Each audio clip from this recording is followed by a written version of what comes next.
সামনে বিশ্বকাপ, দল ঘোষণা হয়ে গেছে, অথচ অনুশীলনে নেই নেইমার। বাড়ছে ফিটনেস নিয়ে সংশয়।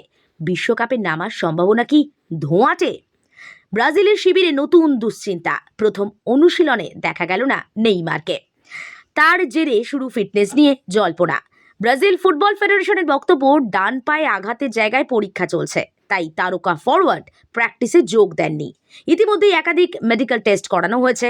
দলের চিকিৎসক রড্রিগো লাজমারের তত্ত্বাবধানে এমআরআই স্ক্যানও হয়েছে। তেরেসোপোলিসে জাতীয় দলের ক্যাম্পে যোগ দিলেও নেইমার ট্রেনিংয়ে অনুপস্থিত। 17ই মে সান্তোসের হয়ে খেলতে গিয়ে তিনি চোট পান, তারপর থেকেই মাঠের বাইরে। ব্রাজিল শিবিরের দাবি, চোট কতটা গুরুতর তার পরীক্ষা চলছে, আপাতত কোনো ঝুঁকি নেওয়া হবে না। যদিও কয়েকদিন আগে সান্তোসের কোপা ম্যাচে গ্যালারিতে দেখা গেছিল নেইমারকে। সাংবাদিকরা আঘাত সংক্রান্ত প্রশ্ন করলে হেসে বলেছিলেন, সমস্যা কোথায়? কিন্তু সত্যি সত্যি সমস্যা কি একেবারে নেই? নেইমার খেলবেন তো? এ প্রশ্নই এখন ঘোরাফেরা করছে হলুদ জার্সির সমর্থকদের মধ্যে।